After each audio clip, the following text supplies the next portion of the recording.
falar sobre São Tomás de Aquino, né? Um filósofo do período da Escolástica, né? E que viveu ali no que a gente chama de Baixa Idade Média, né? Já ali século XIII, né? São Tomás, ele é um grande pensador, por alguns é considerado o maior pensador do cristianismo, né? E assim, a principal referência do período da Escolástica. Para a gente entender a Escolástica, a gente primeiro precisa entender a Patrística. A Patrística foi o primeiro período da filosofia cristã, né? Elaborada e dirigida pelos pais da Igreja, né? Assim chamados padres da Igreja, ou pais da Igreja, dos primeiros séculos do cristianismo, né? Cuja principal figura, né, fora Santo Agostinho, que a gente já viu semana passada. Inclusive, é importante a gente se lembrar de algumas questões de Santo Agostinho. Esses padres da Igreja, eles, embora discutia-se vamos dizer assim, a integração da filosofia à revelação cristã, né, de modo geral, eles aceitaram a filosofia ali e fizeram, né, servir, né, a revelação e caminhar paralela a ela, certo? Lá pelo século IX, né, século X, a filosofia ela começa a tomar um caminho um pouquinho diferente, né? No Império de Carlos Magno, no século IX, começam-se a se desenvolver escolas paroquiais, escolas episcopais, escolas. Era um grande projeto educacional, né, que acontecia naquele período ali da Idade Média. E aí surge o que a gente chama hoje de escolástica, tá? Esse nome, ele realmente tem a ver com o termo escola, né, que foi o período desse projeto educacional do Carlos Magno, né? Também, né, desenvolvem-se as universidades, né? As primeiras universidades da história, elas vão se desenvolver aí no contexto da Idade Média e, inclusive, na Universidade de Paris, né, que São Tomás ele vai lecionar. A princípio, os pensadores da escolástica, eles discutiam, né, no ambiente institucional das universidades, né? Só que a filosofia se difere um pouco da filosofia moderna. Na filosofia moderna, você encontra pensamentos singulares, né? Você consegue ali identificar a filosofia de Hume, a filosofia de René Descartes, a filosofia de Immanuel Kant, a filosofia de John Locke, a filosofia de Rousseau, a filosofia de Thomas Hobbes e por aí vai. Você consegue identificar ali uma singularidade filosófica, né, que inclusive que distingue um do outro de maneira muito evidente, né? Entretanto, na escolástica não é o que acontece. Na escolástica você vê um pensamento meio que uniforme, né, onde você distinguir entre os pensadores é um pouquinho mais complicado. Na verdade, é quase impossível, é uma tarefa muito difícil, né? Há uma certa uniformidade de pensamento nesse período da escolástica, né? Que a princípio tinha as referências de Agostinho, né, e Platão, a filosofia dos primeiros pais e a revelação cristã, né, a escritura, etc. Então, eles, a princípio, se embasavam nisso. Só que aí começa a acontecer ali no Médio Oriente, né, no Oriente Médio, um movimento cultural muito forte, né? Então, você vai ver ali pipocar no século XII, você vai ver ali, inclusive, essas imigrações islâmicas, né, para o lado do Ocidente europeu, né? Você vai ver os islâmicos, eles imigrarem para o lado europeu e trazerem junto com eles uma nova onda intelectual, né? Que é o redescobrimento da filosofia de Aristóteles. Então, começava a surgir com os islâmicos, com os árabes, o aristotelismo. E o aristotelismo ele vem, por exemplo, com um judeu chamado Maimônides, que vai influenciar Santo Tomás. Inclusive, tinha uma ideia muito interessante, Maimônides. Ele dizia que entre a escritura e a razão, você não pode privilegiar a escritura, porque você só consegue interpretar a Escritura a partir da razão. Então, você não pode privilegiar a Escritura em relação à razão. Além de Maimônides, você tem dois, Averroá, que é considerado o Aristóteles árabe, ele é chamado assim, Averroá, e Avicena, né, que são os filósofos que vão trazer aí o aristotelismo para o Ocidente. E isso vai assustar os cristãos. Os cristãos vão se deparar com uma grande estrutura filosófica, que é a estrutura de Aristóteles, e que vai trazer um grande problema, né, até ali tinha sido construído na filosofia cristã. Aristóteles um grande monstro, guiado, né, pelos islâmicos, e oferecem, no campo das ideias, uma grande resistência, né, ao que até ali se tinha por filosofia cristã. Então, os árabes eles trazem isso. Inclusive, Averroá vai, vamos dizer, granjear alunos na própria Universidade de Paris, né? Então, na Universidade de Paris mesmo, o Averroá, se escreve Averroes, ele já vai contar com seus alunos, né? Então, assim, já começa aí a ideia de guerra cultural, né, que a gente tem hoje. Essa ideia de guerra cultural já começou ali no período da escolástica, com a chegada do aristotelismo islâmico para o lado ocidental, né? Averroá e Avicena vão chegar com muita força. A primeira... Ô, Gabriel, sem problema. A primeira problemática, a primeira, vamos dizer assim, grande afronta que os cristãos vão sofrer é essa, né, no campo das ideias. E a primeira atitude que eles vão tomar em relação a isso é apartar-se do aristotelismo e falar o seguinte: não, a gente não aceita isso aqui. E aí nós temos a nossa filosofia cristã, vocês fiquem com a de vocês, e eles rejeitaram, né, tentaram repelir as ideias dos islâmicos, dos árabes, né? Só que qualquer sujeito muito sincero, ele encontrava ali uma estrutura filosófica rica, uma estrutura filosófica quase invencível no campo das ideias. E isso aí estava preocupando muito os cristãos.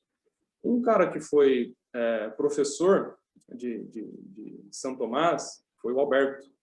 E esse Alberto ele vai tentar, vamos dizer, organizar o aristotelismo, né, do lado cristão. Ele começa esse trabalho e Aristóteles, São Tomás, ele segue esse legado. São Tomás ele vai dar sequência. Começou o Alberto, né, Santo Alberto, e ele vai tentar conciliar esses problemas que o aristotelismo árabe trouxe para o lado ocidental, né? Então, o São Tomás ele vai olhar isso aí e vai falar o seguinte: olha, essa estrutura é maravilhosa, essa filosofia é fantástica, não vou repelir essa filosofia. Ao contrário, eu vou tentar me apropriar dela, eu vou tentar colocá-la a serviço da cruz de Cristo. Essa é a ideia de São Tomás. E eu acho que isso já nos ensina muito hoje, né? Nós temos a mania de olhar alguns tipos de filosofias e falar: isso aqui tem a ver com o que eu acredito e o que eu quero que seja verdade. Agora, isso aqui eu vou querer rejeitar por completo porque não colabora com o que eu acredito, não. Ora, essa foi a atitude de alguns cristãos, e que provavelmente seriam vencidos nos campos filosóficos se não fosse Tomás de Aquino dizendo: não, se nós servimos a verdade, nós não temos medo do confronto, se nós servimos a verdade. E a estrutura filosófica deles aparentemente também é verdadeira, ora, haverá pontos de contato e tratemos de nos apropriar desses pontos de contato. O que não estiverem em convergência, nós rejeitamos, né? Mas há muito do que nos apropriarmos. E é exatamente o que ele faz. E ele elabora uma estrutura filosófica com base, então, no aristotelismo e cria, talvez, a maior estrutura filosófica da história do cristianismo. Beleza? Essa é a atitude de Santo Tomás. Então, nós daí podemos já inferir que São Tomás é um realista. São Tomás ele acredita que há uma realidade que independe do sujeito, uma realidade que precisa ser conhecida, uma realidade que pode ser conhecida, né? E uma realidade que não é produto da mente, ao contrário, a mente é apenas aquela que vai interpretar e deve interpretar corretamente a verdade. Pode-se dizer que o conceito de verdade de São Tomás é exatamente o mesmo que era o de Aristóteles, que a verdade é a adequação do intelecto à coisa, ou à realidade, né? Então, a adequação do intelecto à realidade ou à coisa é a verdade. Então, existe uma realidade, cabe ao nosso intelecto adequar-se a essa realidade. Talvez pareça um pouco complexo, ou um pouco desnecessário falar sobre isso, mas se você parar para pensar, não é exatamente assim que a sociedade contemporânea pensa, né? A sociedade contemporânea, ao contrário, tem uma mentalidade um pouquinho diferente sobre a verdade. E nós vamos ver o motivo disso quando estudarmos a modernidade, né? E encontra seu primeiro pensador em Descartes e talvez a sua expressão máxima em Immanuel Kant, né? São Tomás, ele não podia escrever uma síntese de pensamento baseada na revelação cristã. Afinal, os islâmicos, eles não partilhavam da mesma, vamos dizer, do Novo Testamento, né? Eles tinham uma visão um pouco diferente. Então, ele partiu de um princípio que unificaria, em termos de ideias, tanto ele quanto os islâmicos ou qualquer sociedade da época, que era o princípio de que há, para além da existência, um porquê, né? Há, para além de tudo que existe, um motivo. Se hoje a gente tem uma ideia moderna, a ideia moderna é todo um recorte da realidade, né? Inclusive a ciência se configura dessa forma, né? Você recorta a realidade e analisa aquele recorte, né? A ideia de uma teleologia ou de um sentido para as coisas ou de um porquê, ela se torna até uma pergunta infantil, né? Se você chega, né? Por quê? Aquela pergunta de Leibniz, né? Por que existe o universo ao invés do nada? Né? É a pergunta fundamental que unifica as sociedades naquele contexto e que hoje em dia soaria, né, para os inteligentes como uma bobagem, né? Olha no que o cara gasta tempo, né? Ao invés, né, dele tentar analisar ali se eu saio do ponto A em determinada velocidade em direção ao ponto B, quanto tempo eu demoraria para chegar? Isso aí é muito mais rico, é muito mais científico, e eu ficar me perguntando o porquê das coisas, etc, etc. Eu não passo de uma criança infantil e que ainda não chegou à maturidade de recortar a realidade e investigar esses pontos achatados do mundo real. Mas é assim que se configura a ciência moderna, é assim que se configura a mentalidade contemporânea, né? Mas não é como pensavam os medievais. Então, o que unificava São Tomás e os discípulos de Averroes e Avicena era basicamente a ideia de que há um porquê e há uma causa para todas as coisas, né? E aí cabe aos filósofos descobrir qual é essa causa. Então, a filosofia ela investigava a causa primeiro. Esse é o contexto. Por que conhecer o pensamento tomista hoje é tão fundamental para todo mundo? Porque, basicamente, ele foi abandonado, né, a partir do momento em que um sujeito chamado Immanuel Kant, ele vai dizer o seguinte, fala, olha, eu não conheço a realidade, não. Tudo que eu conheço é aquilo que da realidade se manifesta a mim. Então, né, a coisa em si ela é impossível de ser conhecida e tudo que se pode conhecer são os fenômenos, tal como aparecem a mim. Então, eu conheço aquilo que se manifesta da realidade, mas não a realidade mesma.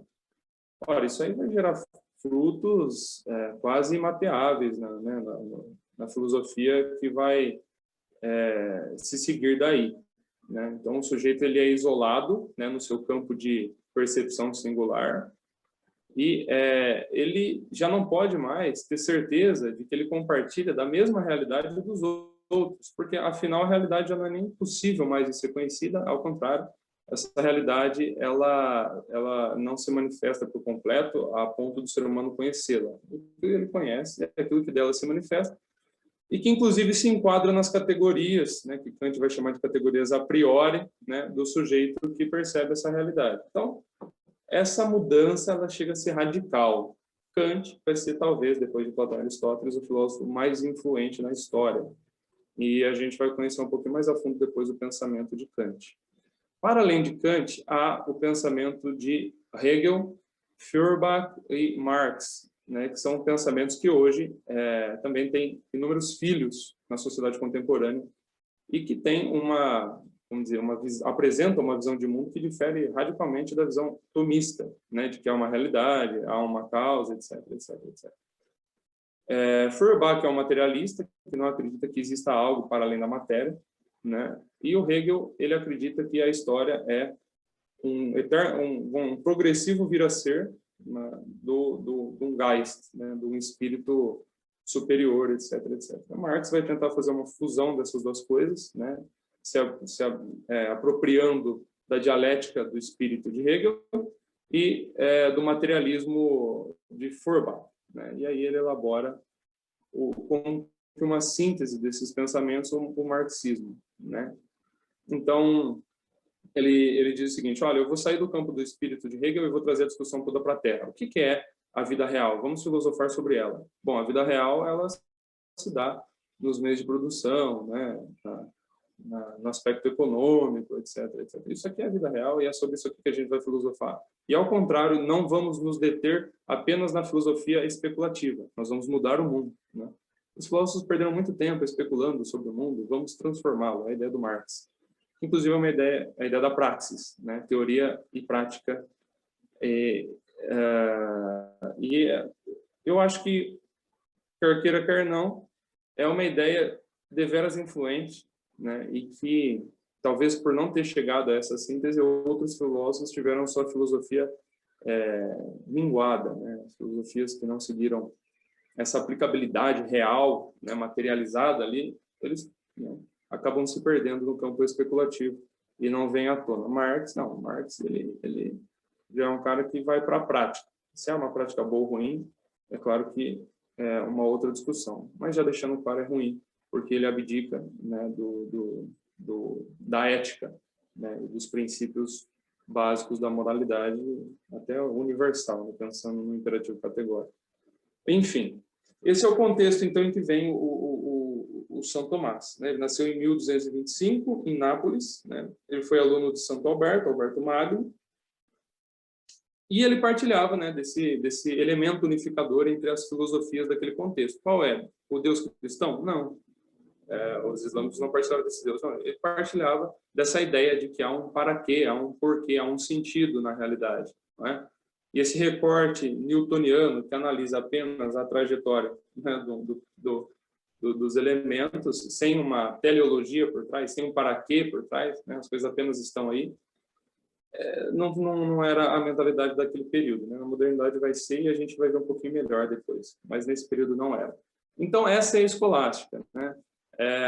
Esse apelo cultural, né, que inicia em Carlos Magno, né, o surgimento das escolas episcopais, né, e que depois também surgem as universidades, dentro das quais acontecem as discussões filosóficas. A princípio, com base na patrística e na escritura, né, sobretudo com influência de Platão ali, e depois, né, com essa onda aristotélica trazida pelos islâmicos, se torna aristotélica na figura, em primeiro lugar, de Santo Alberto, e depois na figura do iminente São Tomás de Aquino. Beleza?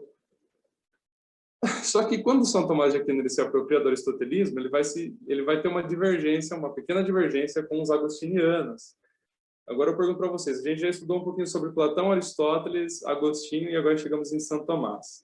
Vocês lembram onde que para Platão, o conhecimento dos universais, ele só é possível pela ascensão, né, da cognição humana, né, ao mundo das ideias, é isso? Onde tudo aquilo que a gente conhece pela experiência no mundo material é um conhecimento dos singulares, né, dos objetos singulares, que partilham de uma forma essencial que está no mundo das ideias e que só pode ser conhecida a partir dessa ascensão racional ao mundo das ideias. Isso aí, alguém não entendeu essa parte? Alguém tem alguma dúvida quanto a isso? Por enquanto, não. Tranquilo. Beleza. Só que Aristóteles ele vai virar, né, esse jogo. Aristóteles vai dizer o seguinte, olha só, na verdade, as formas não estão no mundo à parte, né, no mundo das ideias. Não, a forma, na verdade, ela está na própria coisa. Então, pelos sentidos também, o sujeito ele conhece o mundo e identifica nos objetos singulares características que os tornam participantes dessa mesma forma, né? A gente pode usar o termo espécie, forma. Então, toda cadeira ela contém elementos, né, que as fazem pertencer à forma cadeira. E aqui forma, lembrem-se, pelo amor dos meus filhinhos, não esqueçam, forma aqui não é formato. Forma tem mais a ver com uma essência formal, tá? De qual todas as cadeiras, independente do formato, participam, tá? E que as faz ser cadeira. E esse conhecimento das formas, para Platão, você precisava ascender ao mundo das ideias, né? Nos quais está lá uma cadeira plena e perfeita. Para Aristóteles, não. Para Aristóteles, contemplando a própria coisa pelo sentido, você enxerga nela características, né, que faz essas coisas pertencerem a uma forma, né? E aí ele vai diferir, né? A forma dos acidentes, né? Os acidentes materiais são aqueles que configuram a singularidade das coisas. Entretanto, a forma é aquilo que faz a coisa pertencer à mesma essência, tá? Bom, Santo Agostinho, ele vai fazer o seguinte, ele vai dizer que a nossa capacidade de conhecer os universais e, inclusive, de elaborar raciocínios universais, ela advém de uma iluminação divina. Então, Agostinho ele não acreditava no primado da razão no que tange ao conhecimento dos universais. Não é ascendendo ao mundo das ideias pela razão que você vai conhecer os universais. Ao contrário, você vai conhecer os universais por iluminação divina, e essa iluminação te capacita a raciocinar com base em universais, tá? Esse é Agostinho, que se aproxima muito mais de Platão. O Tomás de Aquino, ele vai para o aristotelismo, né? E quando ele chega ao aristotelismo, ele encontra a ideia da abstração, né, do Aristóteles, que é essa ideia de que quando você contempla uma coisa, você consegue abstrair dessa coisa os acidentes materiais e contemplar a forma. Então, toda cadeira contém a forma de cadeira, que não é formato, ok? E se você abstrai os elementos materiais que singularizam cada cadeira, você tem ali a forma cadeira, né? E toda cadeira, vamos dizer, participa dessa mesma forma, tá? Bom, São Tomás, ele vai se deparar depois com um probleminha com isso. E aqui eu quero ver se alguém aqui consegue perceber. Beleza. Se alguém consegue chegar nesse problema. O problema do ser humano. Qual que é o problema do ser humano? Para Tomás de Aquino, os acidentes, ou aquilo que singulariza as coisas, é a materialidade, certo? Não. As coisas não são perfeitas, as formas são, mas a materialização das individuações, né? Então, aquilo que é material e que individualiza as coisas, não é necessariamente perfeito, né? Apesar de todas as coisas participarem e conterem em si uma essência, a perfeição, ela só é encontrar, essa ideia de perfeição, ela está ali no plano das ideias de Platão. Em Aristóteles, a pergunta é, seguindo o pensamento de Aristóteles, tudo seria perfeito? Não. Em Aristóteles, o conceito de ato e potência, né? O que é o ato e potência? O ato é a coisa pronta, é a coisa em si, a coisa como ela é, e a potência é aquilo que a coisa pode vir a ser, né? Então, não há essa ideia de perfeição, há um movimento da atualização das potências. Inclusive, o termo atualização e o termo potencialidade são conceitos de Aristóteles. Então, não há muito essa ideia de perfeição, não. Há o ato e potência, né? A coisa em ato e a potência, é aquilo que a coisa pode vir a ser, né? Só um minutinho. E a essência, apesar das coisas pertencerem a uma essência, guarda a pergunta, Tico, por favor. Apesar das coisas pertencerem a uma essência, elas não são perfeitas, né? Elas possuem essa dinâmica intrínseca. Oi, Tico, pode falar. É certo dizer que, a partir dessa ideia de Aristóteles, surgiu a diferença de real e falso ou não? Olha, em Aristóteles você vê a ideia da falseabilidade das coisas na dialética, né? Real e falso. Cara, sinceramente, essa pergunta não sei responder. Se surge em Aristóteles essa ideia de real e falso, é uma A boa questão pergunta. da essência, sabe? Vamos supor, a árvore tem uma essência, já outra coisa não tem essa essência. mas se remete à árvore, alguma coisa assim, não sei se você entendeu. Uma coisa não... Como é que é? Se remete à essência árvore? Não entendi. É tipo assim, uma coisa que tem a essência verdadeira, vamos supor, a árvore tem a essência dela, mas Uhum. vou trazer mais para a realidade. Uma árvore de plástico não tem, tá se remetendo a uma árvore verdadeira, mas não tem a essência da árvore. Não sei se você entendeu. Perfeito. Perfeito, é claro. Uma representação, né? Seria Isso, apenas uma representação exato. que não partilha da essência da árvore. Uma árvore de plástico, ela não tem a essência de árvore. Isso, Apesar de aparentar, né, uma árvore, ela não é uma árvore em si. isso, isso. Um bom raciocínio. Não sei se ele trabalharia com esses conceitos de real ou falso, mas é uma possibilidade, é um bom raciocínio, Uhum, certamente. A árvore de plástico ela não tem aqueles elementos da essência, né, da forma árvore, apesar do formato ser o mesmo, né? Que a gente vê isso. bem clara a diferença entre forma e formato. Legal. Agora, o Tomás ele vai abandonar vamos dizer, a ideia de Agostinho de que o sujeito ele não tem a capacidade de conhecer os universais, não. Isso aí advém de uma iluminação divina. E aqui eu vou ver se vocês chegam no problema. É o seguinte, o sujeito, o ser humano, ele participa, né, da forma humana, não é isso? E o que vai dar a individualização das coisas para São Tomás de Aquino é a materialização, né, a materialidade. Então, na materialidade você encontra a singularidade das coisas e que, né, pode divergir de um ou de outro objeto, apesar deles pertencerem à mesma essência. Isso vai gerar um problema soteriológico, pode-se dizer, ou escatológico, não sei, mas um problema no que tange à salvação. Vocês poderiam tentar identificar isso aí? Nosso corpo não vai para o céu? Ele até vai Só que em glorificado, né? A formato de ideia alma. do... Exatamente, o problema da alma. Se todos os seres humanos participam de uma essência humana e a singularidade está na materialização, e a alma? Se cada indivíduo se perde, ou ele é perdido ou ele se salva, tendo uma alma singular. Você não pode colocar uma essência humana, universal, e apenas a singularidade na matéria. Por quê? Porque a alma, ela é individual. É interessante, né? Esse é o problema, perfeito. O problema é o problema da salvação da alma.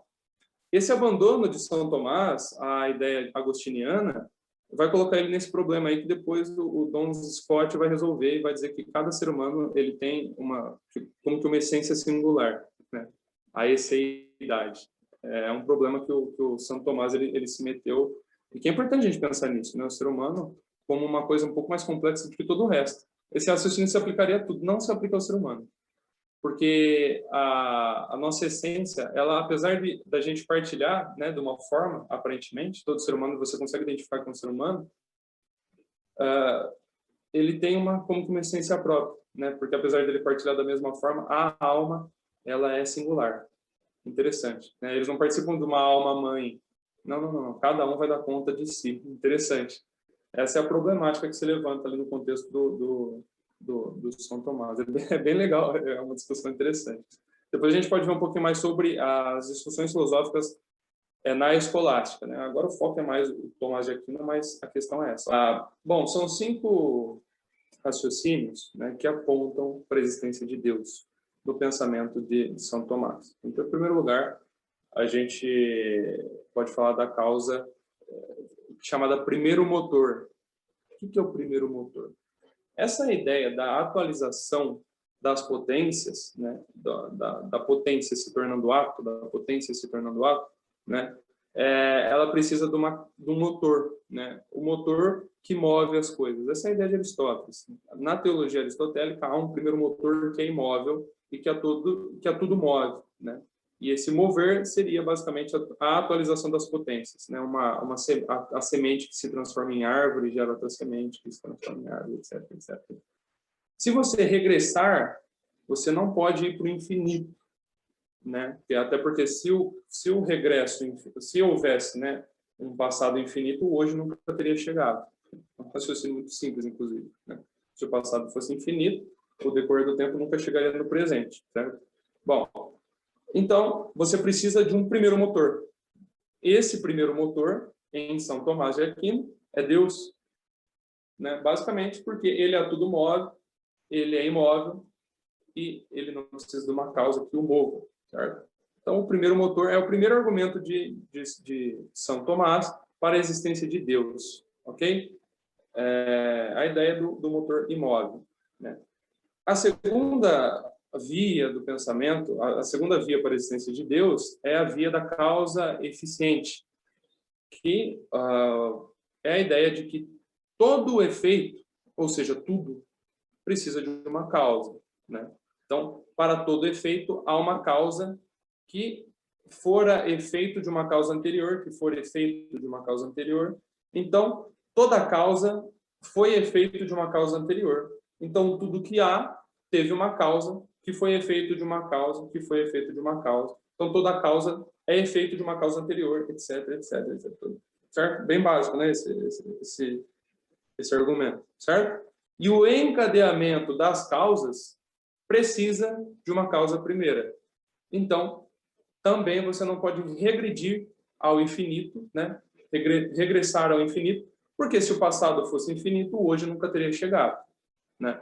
Então, esse encadeamento, ele necessita de uma causa primeira. Por quê? Porque nenhum efeito é causa de si. Nada se causa, tudo precisa de uma causa. Então, tudo é efeito de uma causa anterior. E todo efeito, ele teve uma causa, e toda causa é efeito de uma causa anterior. Então, tudo que existe precisa de uma causa, que precisou de uma causa, que precisou de uma causa, porque nada se causa, nada é efeito de si mesmo. Tudo precisa de uma causa que é anterior a si próprio, ok? E esse encadeamento lógico, regressando, precisa de uma causa primeira. A causa primeira é Deus, para São Tomás. A terceira via é a necessidade de um ser não contingente.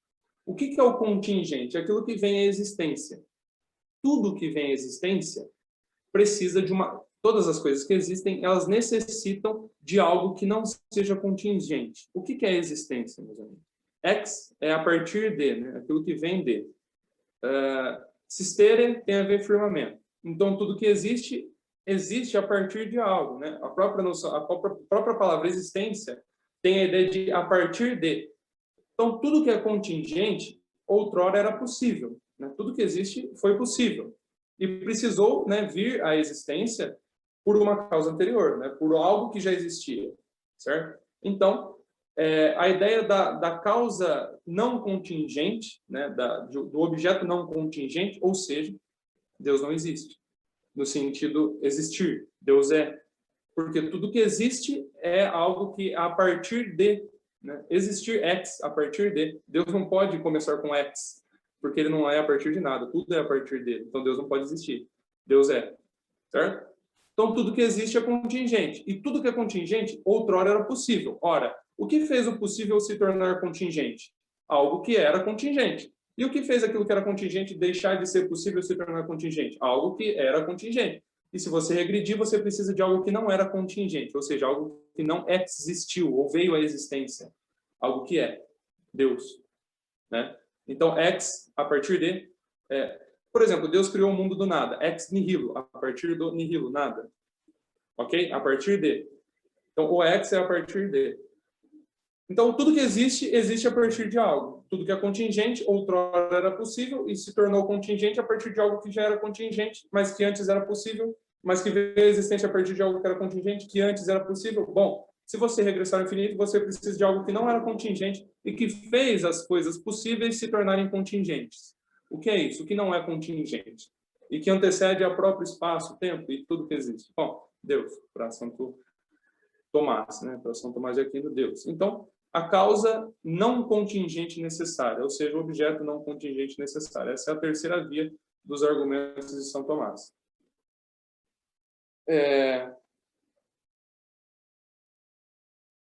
Bom, é isso. Então, a próxima via é a quarta via. E a quarta via, ele faz uma análise dos graus de perfeição, né, na obra da realidade. Ele encontra na realidade uma certa, não hierarquia, mas uma certa ordenação em níveis de perfeição. Então, você encontra, na realidade, níveis de perfeição, níveis de bondade, níveis de generosidade, níveis de moralidade, níveis de beleza, etc, etc, etc. Esses níveis, essa capacidade de nivelar as coisas, tende ao sumo bem, à suma beleza, à suma bondade, etc, etc, etc. Vamos dizer, esse supremo bem, essa suprema bondade, essa suprema beleza, ela é necessária, porque nós encontramos níveis de beleza, níveis de bondade, níveis de moralidade na realidade. Então, ele para, né, no raciocínio de São Tomás, esse supremo bem, essa suprema beleza é o que nos possibilita, inclusive, né, nivelar, vamos dizer assim, a bondade, a beleza, a moral, etc., no mundo real. Esse Deus, que também é real, mas não existe, não veio a existir, é o supremo bem, a suprema beleza, etc., etc., etc. Então, para ele, essa nivelação, né, do bem, etc., etc., é o que nos possibilita inferir que Deus é. E Deus é a suprema beleza, a suprema bondade, né, etc., etc., etc. Que seria o grau último de perfeição, né? Nós encontramos níveis de perfeição, mas existe, né, o nível último de perfeição, onde está toda a beleza, toda a bondade, etc. Essa é a quarta via, a perfeição em graus. A quinta via é basicamente essa organização intrínseca ao mundo real. No mundo real você encontra uma organização, e essa organização, no raciocínio de São Tomás, aponta para Deus. Eu já falei para vocês que o mundo ele possui uma organização interna. O ser humano não pode ter organizado o mundo a partir exatamente, Deus não existe, ele é. O que existe, existe a partir de algo, perfeito. Deus não pode partir de algo, porque senão ele seria eterno. Se ele é eterno, ele é, não existe. Bom, por último, a organização do mundo. Nós percebemos, por exemplo, que o ser humano ele não criou a lógica, ele encontra a lógica na realidade e a descreve. Por exemplo, o que é a matemática? A matemática é uma criação humana? É evidente que não. A matemática é uma descrição humana de uma realidade presente na realidade. Então, por exemplo, ainda que não houvesse o número arábico lá, 9, se há 10 folhas numa árvore cai uma, há 9 folhas na árvore, apesar de o ser humano, antes do ser humano inventar os algarismos que representassem tal realidade. Há uma ordem organizadora da realidade. São Tomás percebe que há uma organização na realidade, percebe que o ser humano é capaz de contemplar essa ordem e fala o seguinte: quem organizou isso tudo? Deus. Né? No princípio era o Logos, e o Logos estava com Deus e era Deus. Então, essa organização no pensamento de São Tomás aponta para Deus. Eu já falei para vocês dessa estrutura matemática da realidade, né? Quando a gente está falando de Platão. Essa é a quinta via, então, é a organização da realidade. Tá? Esses são os 5 argumentos de São Tomás para a existência de Deus. Beleza? Eu acho que a gente pode parar por aqui, já deu tempo. Tem muito ainda a se falar sobre São Tomás. Eu estou com esse livro aqui, ó, O Tomismo e as Ideologias Modernas. Mas, para eu falar das ideologias modernas, eu acho que vocês iam viajar um pouco ainda, porque a gente ainda não trabalhou essas ideologias. Por exemplo, que eu falei, eu arranhei um pouquinho da ideologia kantiana. Acho que a gente precisa estudar um pouquinho mais, daí eu venho com esse livro aqui, tá? Mas basicamente é isso, pessoal. Alguém tem alguma dúvida ou algo a acrescentar, por favor? Tranquilo. Beleza? Compreensível? Sim. Fechou. Aí eu vejo se na próxima semana a gente fala um pouco mais sobre a escolástica de São Tomás, ou se a gente muda um pouco o foco, vai para a modernidade, eu não sei. Ou para as artes. Eu estou pensando em trabalhar um pouquinho a questão da beleza, analisar obras de arte, etc. Acho que esse tino também é importante. Beleza? Vocês teriam, por acaso, tempo para a gente iniciar alguma leitura e depois trabalhar um livro específico? É claro que seria um livro clássico, né? Eu não gosto muito da literatura russa do século XIX, né? Do Dostoiévski, Tolstói, eu não gosto muito. Mas eu penso em a gente trabalhar algumas coisas a contragosto, mas a gente precisaria ler, né? Trazer uma apresentação do livro sem a leitura, não sei como é que está o tempo de vocês. Com como o é que tá tempo, isso? assim, dá pra ler sim, Vitor. Dá Dá um pra tempo, gente, assim. dá pra Dá gente sim. combinar um livro, então, uma leitura? Dá E sim. aí, sei lá, depois de um mês e meio a gente discute esse livro, um mês a gente discute o livro. A literatura clássica, ela é fundamental porque ela nos ensina vamos dizer assim, ela nos traz a experiência dos antigos, né? Então, tudo que a gente não precisa nem vivenciar para aprender com os nossos erros. A literatura já nos ensina, né? É como se a gente não começasse na infância, mas já começasse no ombro dos gigantes. Então, essa é a importância da literatura clássica. Livros fáceis, né? Livros fáceis. Então, eu vou mandar no grupo lá algumas sugestões e aí a gente conversa sobre isso, tá? Modos de adquirir o livro, etc. Tá bom? Beleza. That's all, pessoal. Qualquer dúvida aí, vocês me chamam, tá? Valeu, Vitor.